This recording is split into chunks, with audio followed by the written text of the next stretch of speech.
Welcome, golf fans, pursuers of knowledge and the almighty dollar. This is your golf guru bringing you the RSM Classic. This is my DFS top play show where we go over all the guys that you might want to look at roster. I'm going to give you my top 15 plays. I'm going to give you all the analysis on why I'm making those choices. And from that, you also will glean maybe there's some choices that you want to make. And with that said, thank you first and foremost for stopping by, checking me out. If you're new, give me 30 minutes. I think I'll make it worth your while, give you an edge on this and last tournament that we're going to have in the 2021 season. And with that said, let's do this. Okay, so real quick, I am still going to keep mentioning prize picks for you guys. Again, if you don't know what this is, have not checked it out yet, and you are new, it's a over-under projections. It's a different way to do DFS, a little more simplified. All you need to do is simply pick 2 players or up to 5. It increases the multiplier as you go up in your selections. And just simply pick, you're betting against Vegas as projections. And on the golf side, I do feel like we have an edge. I feel like Vegas doesn't pay a whole lot of attention to golf, and I've done pretty well on that side. So if you want to check it out, go over, enter in my promo code Golf Guru. They're going to match you dollar for dollar up to your first 100. And hey, all the best of luck. I will give out my prize pick selections for the first round of the RSM on tomorrow's show. So check that out. Okay, let's move on. Lastly, I will talk about my giveaway. This is just a pure thank you holiday giveaway for you guys. What am I doing? I'm giving away $500, $100 to 5 different people that are subscribers. You could be brand new. You could have been with me for a long time. And all you need to do is simply tell me who you think is going to win the RSM Classic. That's going to get you into a random drawing. And then I will announce on tomorrow's show who actually won. And you will be notified through YouTube comments. And all you got to do is just give me your email address for PayPal, and I'll send you over the money, and happy holidays. Okay, and the last thing before we go into the analysis, I want to show again, if you missed the preview show, here's the comp courses that I will be banging against the guys that I like. Again, it's the Honda, it's Valspar, RBC, the Players, WGC, FedEx, and Wyndham. They all have Bermuda greens. They all might have a little different par value. I think Honda's the best comp course that is out of the list or out there, period. And the first 4, the Honda, Valspar, RBC, and the Players are all TIFF Eagle Bermuda, which is the same Bermuda type grass that these guys will be putting on. And of course, putting is going to be crucial, I think, for the guys that are going to win this. And if you want to see, there's a quick list of the guys that do very well on these comparable courses under my model.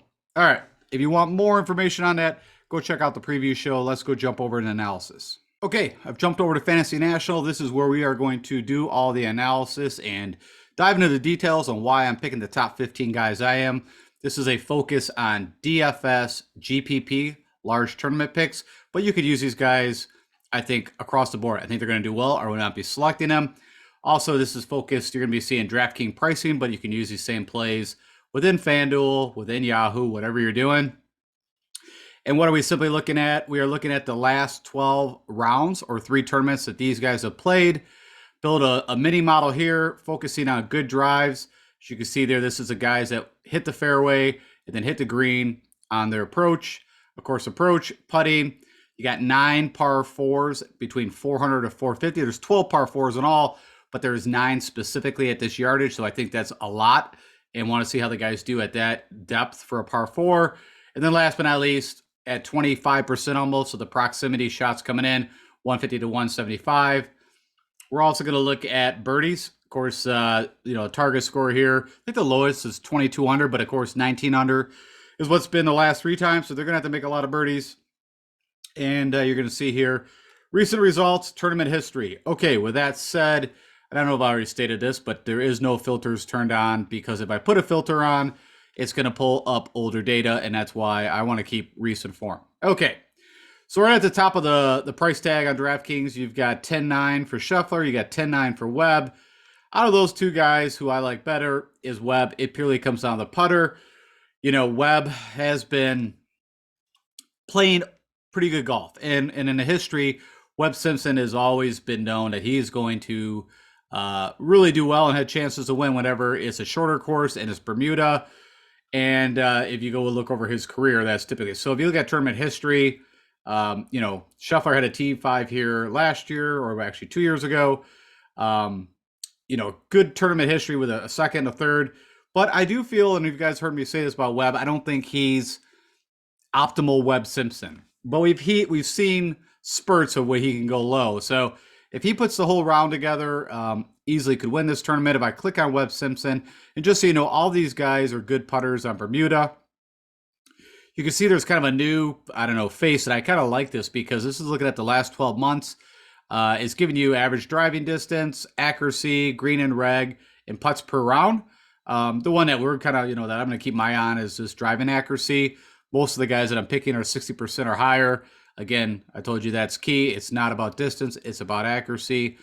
But also, as I stated a lot, all these guys should be positive on Bermuda. I kind of already went through all that process. And then the next step was, finding the guys from everything else. So right off the bat, over his career, he gains, 0.3 strokes on the field. So not a half stroke, but pretty close to. If we kind of just look at the sample of what he's been doing lately, you can see, off the tee, he's never gaining a lot because he doesn't hit the ball very far, but he usually always hits the fairways. But there's been a little bit of that missing. So you can also see kind of on and off of the approach. And then even the putter has been, so when I say, Webb has not been Webb-like, except for the Wyndham where he, typically cleans up in the BMW, it hasn't been stellar. But the last time out, the CJ Cup, he did have a 14th. So, like I said, out of everything with Webb, everything tells me if I got to pick between Scheffler and Webb, I'm going. And Scheffler, maybe there's a little bit of disdain from what I watched with his putter over the last few tournaments. And one thing I know about this tournament is that it's going to be the guy, as usually it is, but this tournament specifically, it's going to be the guy that has the hot putter. If you look at just over his career where he's done well, you can see some of the comparable courses that, I've touted: RBC, the Players, RSM, Wyndham, RBC. So, that's where he's had his best finishes on small Bermuda tracks. So, everything again tells me that out of those two, I'm going with Webb. You're going to notice that, your next kind of pricing structure is between, Louis, you got Cam, you got Harris, Corey Connors would start the 9. So at the bottom end of the 10,000s, Louis Oosthuizen, if you took his totality of his season of 2021, it would be like a no-brainer. Like, I'm plugging in Louis. But if you go click on Louis, and I might have mentioned this previously, is that you can see Bermuda's, his putter, he was never a great putter. He just putted lights out this past season. And what's making me super nervous is that he's kind of back to what he used to be. And that was just not that great of a putter. I mean, if I scroll down, starting at the Farmers, his first tournament is green. I mean, he gained strokes with the putter. Until his last 4 outings, he's lost strokes to the field with the putter. So with that, that's, if it was 1 or 2, but 4 times, that's a trend. 4 tournaments, that's, 16 rounds of golf. That's enough to tell me that something's going. And you can see that reflected here over his last 3 tournaments. So I'm going to go with Cam Smith. Now, even though Cam didn't do as well as I was hoping at the Houston Open, he still ended up with a T15. But honestly, I think Cam should at least, been up there top 5 or in, contention to win that thing. But he does everything else that I want. You can see he is still making a lot of birdies. You can see here with Louis over the last, with the putter over the last month or two, he's not making the birdies because the putters went south. So Cam's never played this track. So that's, one thing, I don't know what you can make out of that, but I think he could do very well here. Click on Cam and you can see driving accuracy. It's the one thing that can make you a little nervous with Cameron. Below 60%, but he makes up for it around the green with the putter. And we just go click on, let's see where he's done well. So the Sony, that's Bermuda. I'm trying to see that Northern Trust, and I'm going to forget because they switched. That's Bent at Liberty National. That's a while ago. I'm just trying to see if anything sticks out. Valero, that's Bermuda. The Wyndham. So funny enough, he hasn't played like, let's just go see. I'll click on some of these that we're looking at. So let's go look at the Honda. Played it once, it was a miscut. What about RBC? He had a 9th here recently. This year, that is a good comp. What about Valspar? Nothing fabulous. Made the cut every time, but nothing to write home about. What about the players?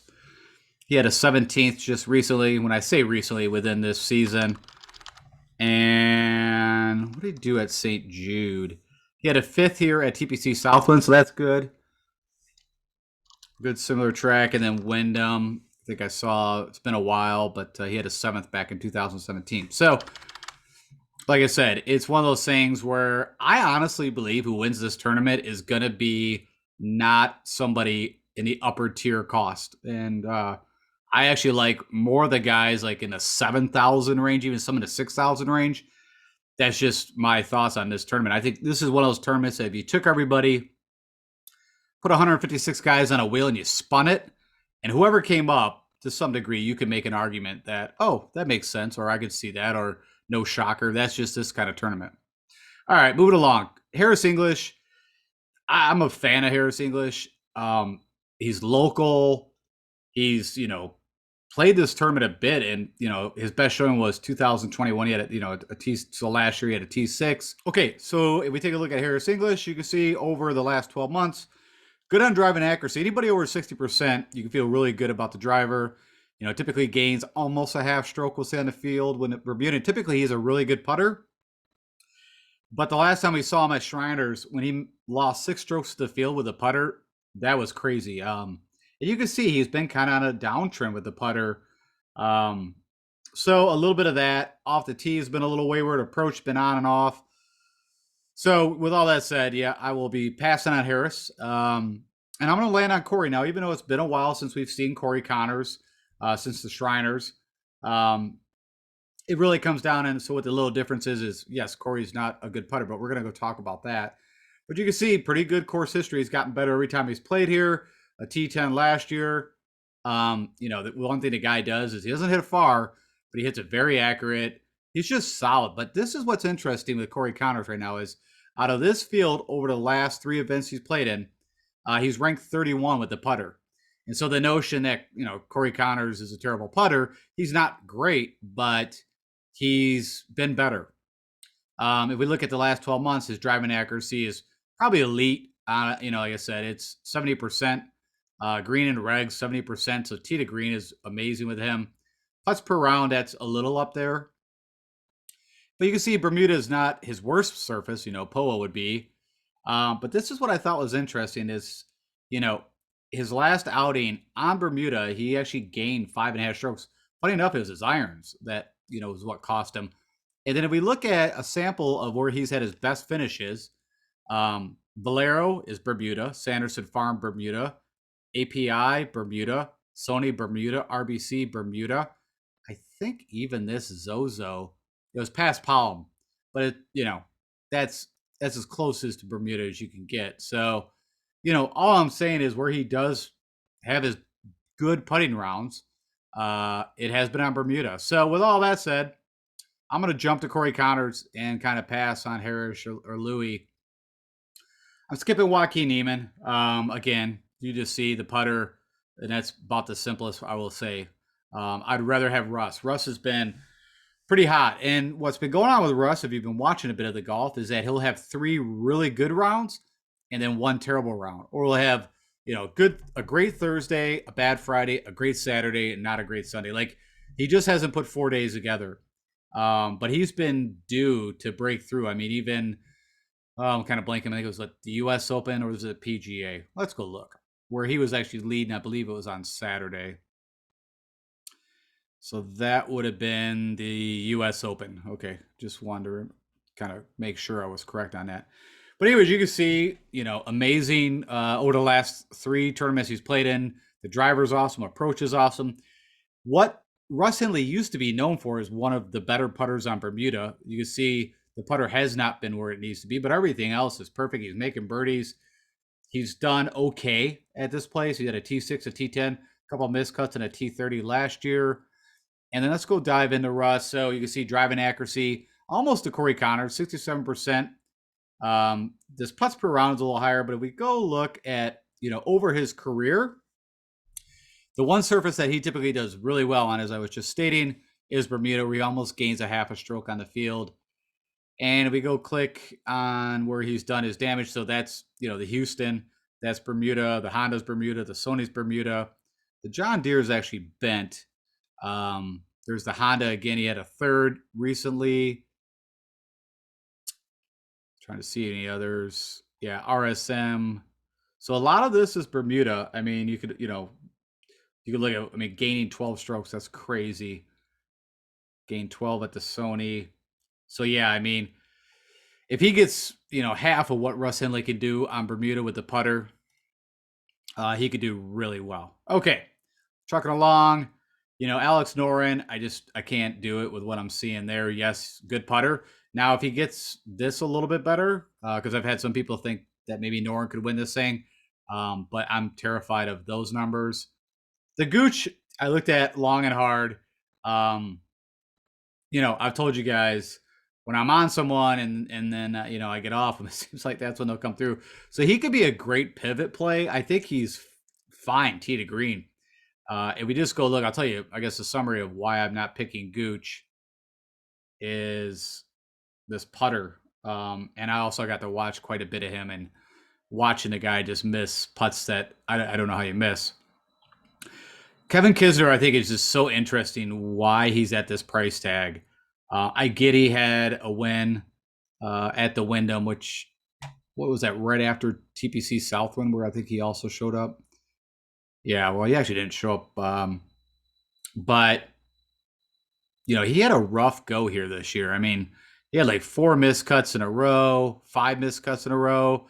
Then, Charles Schwab, and then a miscut at Palmetto, and then, like I said, except for that win, and I guess you could say the Travelers, last 4 events, he's had 2 miscuts. You can see all this red.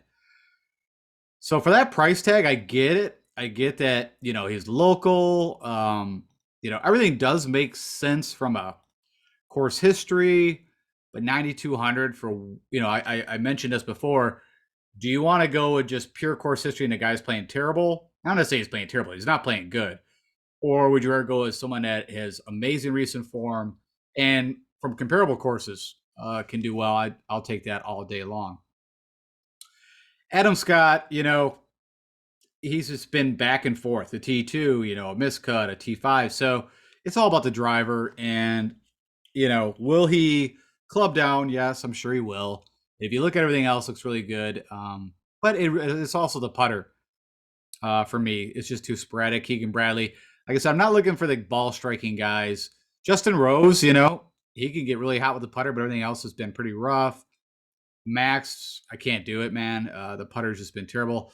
Now you think, you could look at Hughes and say, well, good driver, good putter, but the approach has been really bad. But I could, I would probably take Mackenzie Hughes over all these other guys in the, low 9s to high. If I was gonna go there, but honestly, I'd rather go to 8,500 and just go with Joel Damon. He's been making a crap load of birdies. You can see, good recent form. And it's not all about what just happened at the Houston Open. It's truly not. It's just been me watching him, and just seeing what I've been seeing. Of course, could that all change? Golf could change from one hole to the other, alone from one tournament to the other. But everything kind of tells me that he should do well here. So driving accuracy, almost at 70%. That's key. I don't give a crap how far you hit it here. You can hit it 250 yards. I'd be fine with that. Just hit the fairway every time. You're going to be good. You can see, not the best putter. But what I noticed was over his last 5 rounds, and this is probably why, approach. I want guys that are hitting good irons and good putting, and he's been putting really well, except for this at Shriners, and he's still at a 24th. But the Houston Open, that's Bermuda, Mayakoba. I think that's past Palm. I'm not going to click on it, but I don't care. It's the same. Shriners, is that bent? Nope, that's Bermuda. Sanderson Farms is Bermuda. The Northern Trust, we already do this. Liberty National has bent.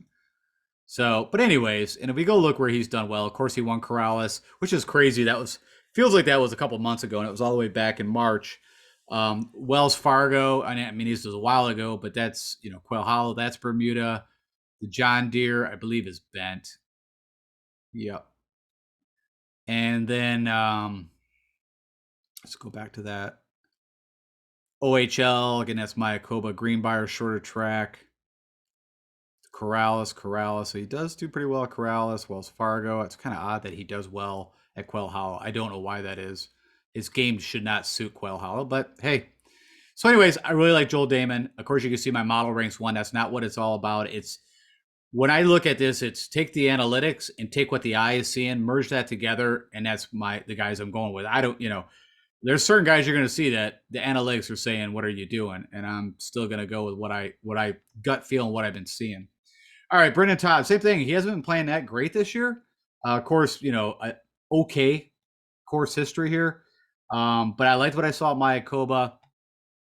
This is kind of blah, even with the birdies, but everything is screaming that, I would kick myself if I did not play Brendan Todd and he did well. So there's the 275 off the tee, but 75% accuracy. And what's funny is Brendan Todd for a while had like the yips, like could not hit his driver, almost was why he quit the game. And then amazingly, it went from one of the worst drivers to one of the most accurate drivers.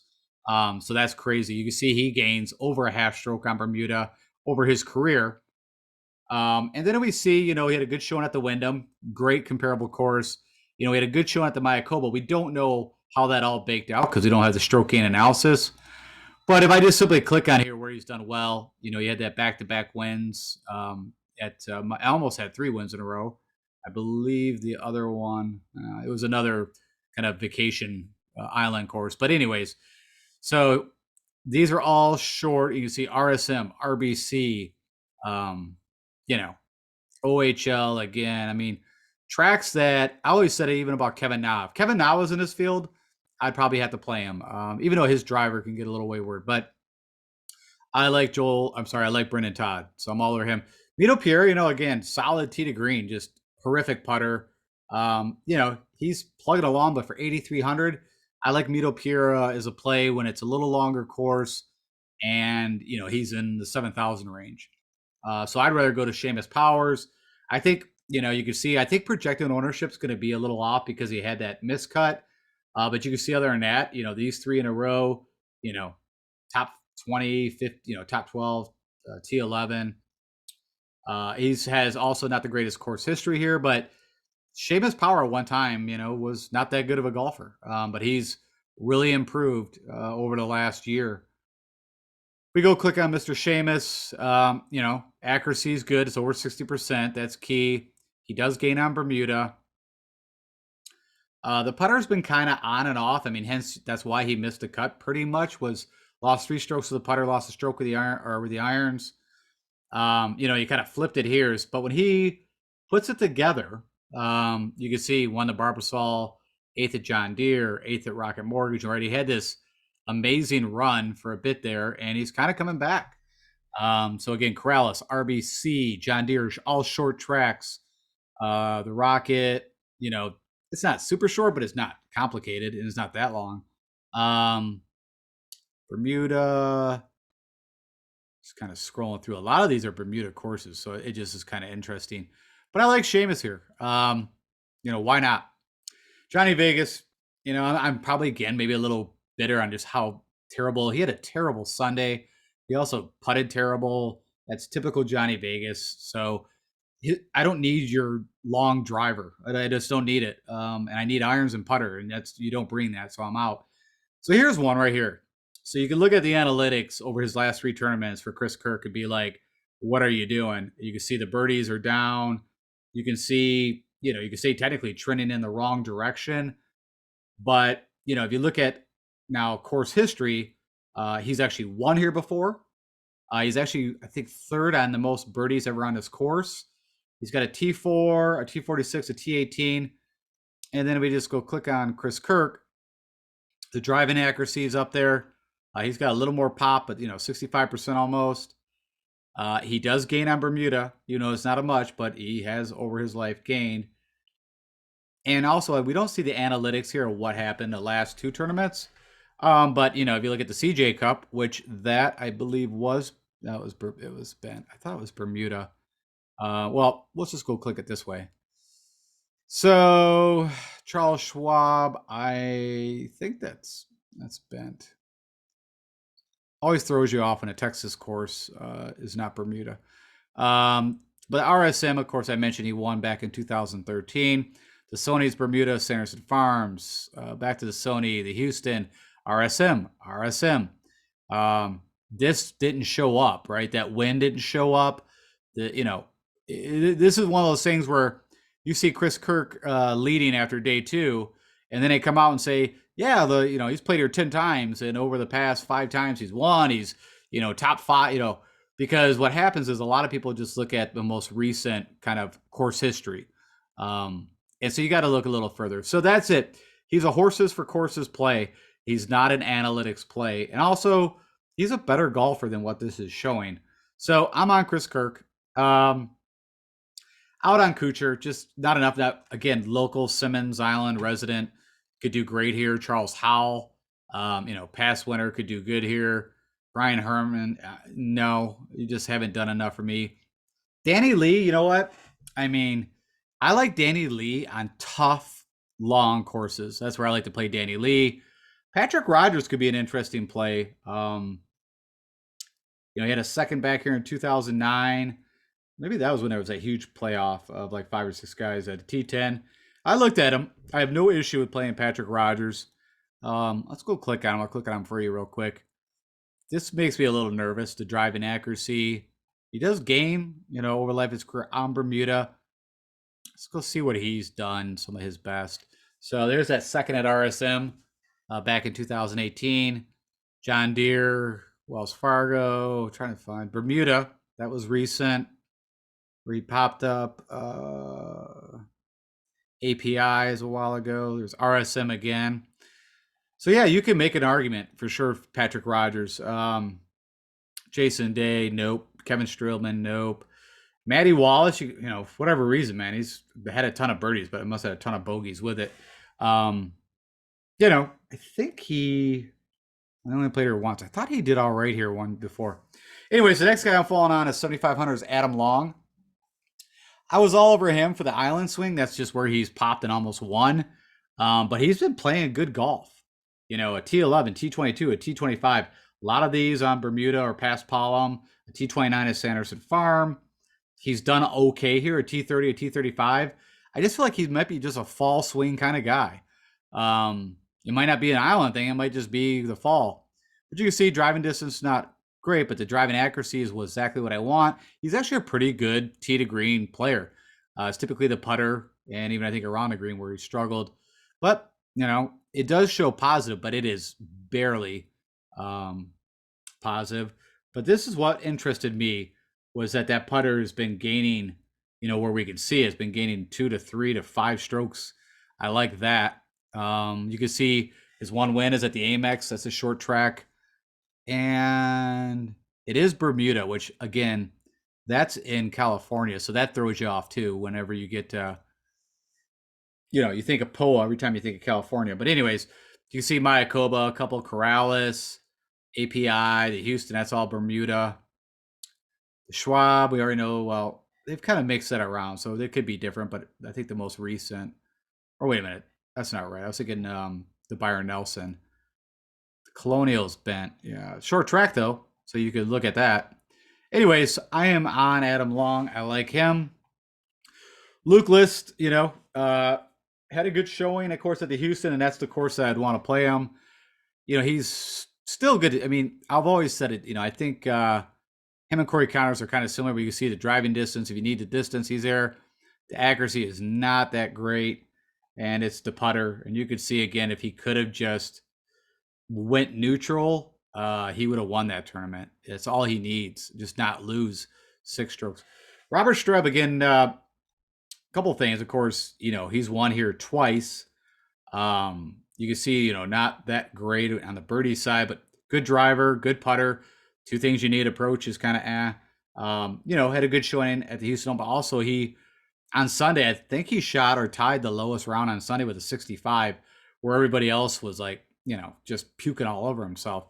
So I like that. I mean, he's definitely coming in with some confidence. He's going to a course that he's won on twice.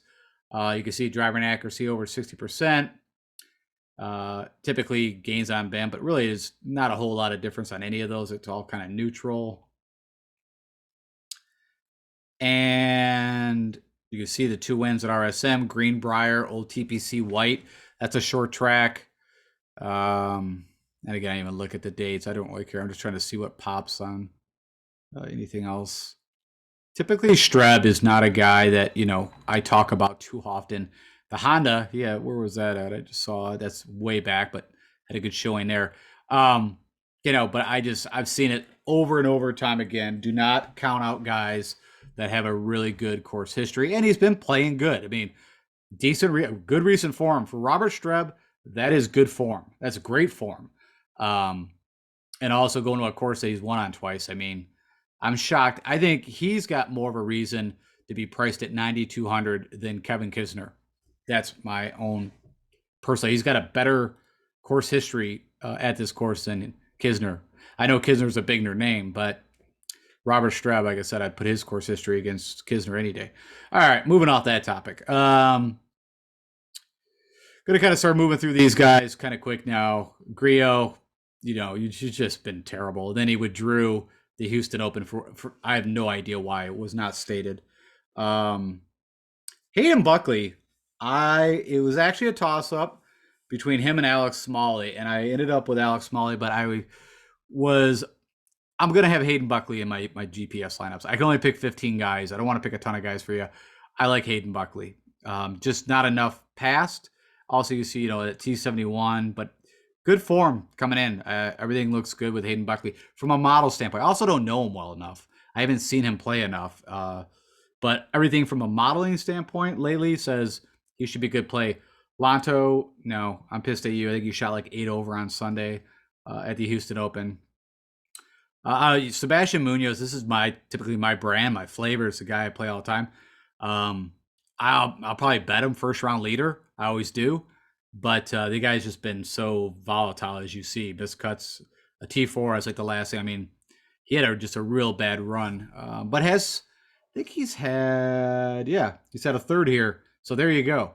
That's what Munoz has been doing. A miscut or a third place. So not a bad bet. Hendrik Norlander, kind of, again, I think of him. I want him for the longer, tougher tracks. Adam Hadwin, I took a long, hard look at. I think could be a good play here. I just can't put them all in there, so no problem putting Adam Hadwin in. If we want to go click on him, I'm trying to think. I think it was the putter. So driving accuracy, good. He does gain a little on Bermuda. I'm trying to figure out something did not sit right with me with Adam. I mean, it does really well at the Amex, short track. Yeah, that's crazy. That kind of for Adam Hadwin. Yeah, I don't know. I don't know exactly what made me kind of boot him, but again, I will have some Adam Hadwin. Tyler Duncan past winner, but again, I kind of ended up on Alex Smalley. And the reason why I like Alex Smalley from a scoring perspective, and also he's really good in showdown. He's had really good recent form. He's never played here before. And literally it was a coin toss. I'll be just straight up. He's got a little more pop, but driving accuracy has still been there on what data we do have on him, right? I mean, he's kind of a recent Korn Ferry grad. But since he's been on tour, he's been doing well. It's like I said, Hayden Buckley and Alex Small. I mean, you could put them together in a lineup. I think they're both could be good. Fratelli, actually, I actually talked about him for the Houston because he's got, local guy, hits the ball. What do they say on here? Because I wonder if the average, 307. I mean, I told you he's found some distance. We saw that at the Masters back in 2020. Like I said, but no on Fratelli. Kyle Stanley, like the greatest, model stat driver and just the worst short game and putter ever. And I state this 1,000 times, probably a good bet because one day he is going to walk up on that course and for whatever reason, he's going to start sinking putts. And it's going to be, all on. And there you go. You can make a little bit of argument. That's interesting. He actually gained with the putter at the Houston Open. I didn't even notice it. I'm kind of glad I clicked that, but you could just see this. He gains with the putter like once every 12 tournaments. So good luck figuring out when that's ever going to be. But if you wanted to throw $5 on him, because I'm sure his odds are like 100, 150 to 1. The guy's elite, tee to green. Patty Gazire. I already told you guys who saw the preview show. This is a guy I just can't quit. He is my broke back pick. Um, his game, of course, he's a local Simmons guy too, Simmons Island guy. He's got a pretty good, course history here. And you can see, not the greatest recent form. You can see that here. Everything's kind of telling you he's ranked 124th by miles. So on any reason, you could be like, what are you doing? But his driving accuracy is not terrible. And he should know this course so well that he knows I hit hybrid on this hole. I hit 3-iron on this hole. He doesn't have to hit the driver every time. You can see he does gain almost a half stroke when putting on Bermuda. So I like that. And we click where he's done his damage. I mean, that's Bermuda, Mayakoba, which I think that's Bermuda, or Paspalm, same thing. This is where he had his little run, over when they were in Texas and came close to winning and just didn't pull it up. A couple threes and Sanderson Farms. That's a long time ago, but that is Bermuda. He also had a good showing at the Sony. That's Bermuda.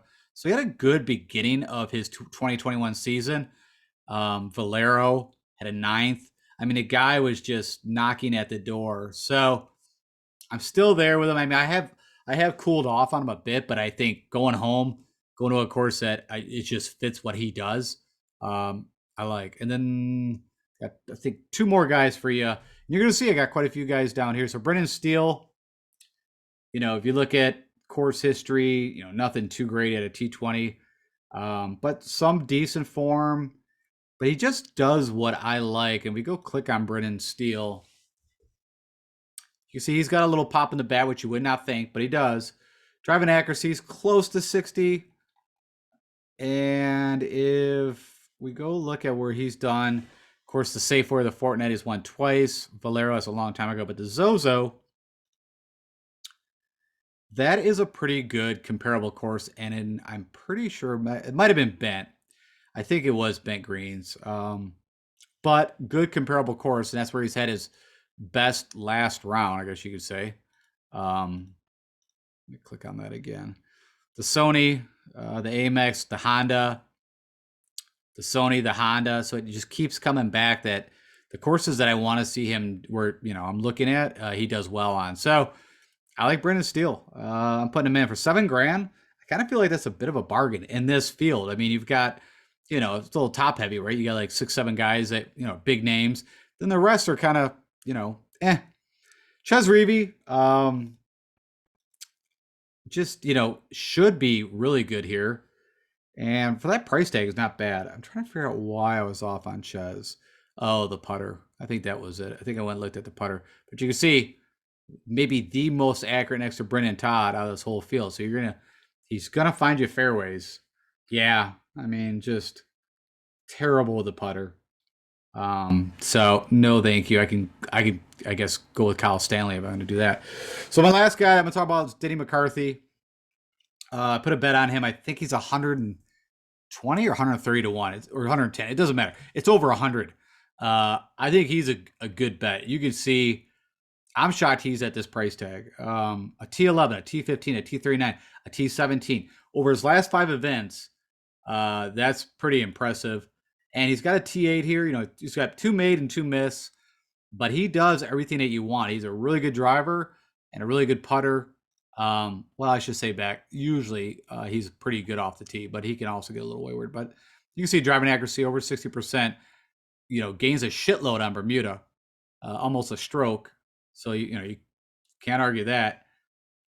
It's the irons that we need. If he has good irons, I think he wins this thing. But you can see his best finish is at the Honda, the Bermuda, the Corrales, Sanderson Farms, all Bermuda, RSM, Wyndham.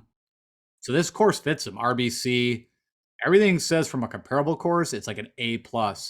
So I am big on Denny McCarthy, and he's been in good form. So, okay, and I did forget to show you guys the information on Michael Thompson because he's at 6,700, but I think he's making my top 15. And I've talked about him. I bet him. He's had a good recent form. Everything I know about Michael Thompson tells me that he should do really well here. You see from a modeling perspective, it's but let's go click on him and we can understand why I'm excited. Driving accuracy, almost 70%. Doesn't hit the ball long, but he hits it very accurate. He gains almost a half stroke on Bermuda. And if we just go see, I mentioned he won at the 3M Open, which I don't know if that's actually bent. So can't correlate the grass type. But the Honda, I think, is a great comparable course. I think 3M is too. I don't think it's terrible. I think it's even a little tougher. It's got a lot of water, both these courses. You see the Amex short, the Sony, Bermuda, RBC, great comparable RBC, Charles Schwab short course, RSM, the Wyndham. Where he's done his best work has been on courses like this. So yeah, I am in, and I think it's a steal at 6,700, and I think he's 151 to bet. So this could be the guy that could be the breakthrough for us, and could be a nice little ending to the season if Michael Thompson wins this thing. Okay, so let's go over the Fab Five so you can know my top 5 picks, my A team, if you want to put it that way. Russ Henley, amazing with the irons. Just get back to being the best Bermuda putter, and there's no reason why Russ Henley should not win this thing. But I've always said this about Russ. Every time I think it's a smash spot to put Russ in, he just sucks. So I hope that does not happen, but I have had call and call again where I'm all over Russ and think he's perfect fit, and then he just goes out and is a disaster. So let's see if that comes to fruition, that he should be good. Cam Smith, same thing. Just, be a little more accurate off the tee. That's what hurt him at the Houston. I can't remember if it was Friday or Saturday. He hooked one, and I think he took like an 8 or a 7, like a triple bogey, and that was it. Like I said, it wasn't on Sunday, but I think it was on Saturday. So anyways, long story short, just hit, I think it was on the last hole too. Just keep it in play. Everything else is good. Corey Connors, you don't have to worry about him. Typically keep it in play. We just need that putter, and it's been showing pretty hot with the putter. So keep that putter going. Webb Simpson, honestly, out of all these picks, he's probably the one that I'm a little leery about, which doesn't, you're probably like, what? But I've just seen not the brand of Webb Simpson golf over the last, 6, 7 tournaments. Now, he's had some really good spike days, but he's also had some off days. So he needs to put 4 days together, and we should be good. And then Joel Damon, I mean, everything's saying from a mild perspective, everything I've been seeing with my eye. So I like both. So hopefully we hit it with Joel Damon. So that's my top 5 guys. Okay, now to the next 5. The guys up next would be Patty Kazire. Just get in the fairway, buddy, and do what you do with the irons and the putting. And we're going to need that hot putter. But, of course, again, local guy. Expect good things out of Patty. And don't make me regret putting you in this lineup. Brendan Steele, I think he's kind of the safe play. I don't see a ton of upside, but I do see that he's going to get you to the weekend. And he's going to get you points. And, could top 20 easily. Chris Kirk, again, the analysis doesn't say, but everything from his past history at this course does a lot of things good that we want. Has been showing some decent recent form. And again, you're sponsored by RSM, so how could you not do well? Oh, and he's also a past winner here. One of my favorites, Denny McCarthy, been in great recent form. I think he's a steal at the price and does everything exactly what you want for this course. Great bet at over 100 to 1. And, of course, same thing, Michael Thompson, which, he makes it in. He's 6,700. So, again, another steal and does exactly what we want. He's not sexy. He's not who you are looking at. But I think, he could easily win this just as much as, Cam Smith or anybody else. And then the unsung hero, Seamus Power. People might forget about him because he had that recent miscup and been playing really good golf. Of course, Brendan Todd hasn't had the best season, but has been coming around, and this course should fit him perfect for what he does. Accurate off the tee, again, like the Denny McCarthy's and the Michael Thomasons. Perfect fit for that. Got Robert Streb, 2-time winner, so nothing more to say with that. That's we're going to go. And also had a good Houston Open, has been playing well. And then Alex Smalley, you could tell that you just came out the Korn Ferry Tour when you don't even have a PGA picture we can use. We still got the Duke. And last but not least, Adam Long, who I was all over on the Vacation Island swing. But he's still been playing well. This could be a place that he could strike. So that is it for my top 15. Again, thank you guys all for spending time with me. If you would, please click that like button, share with anybody else that you think would like this. And if you've not subscribed, I need you to click that subscribe because it would mean the world to me, because I'm almost at 1,000 subscribers and you could be number 1,000. Why not? And also to get into the giveaway, which I'm going to announce tomorrow, you need to be a subscriber and tell me who is going to win this thing. Who do you think is going to win the RSM? You got my ideas on who. And hit me up on Twitter at DFS Golf Guru or on YouTube comments if you have anything I can help you out with. But you know who I like. So with that said, I will come back tomorrow with my Before the Lock show where I will go over ownership projections. weather, my prize picks, anything else that I can think of that you guys might need to know before locking in those final lineups. And with that said, have a great day, and I'll talk to you guys tomorrow.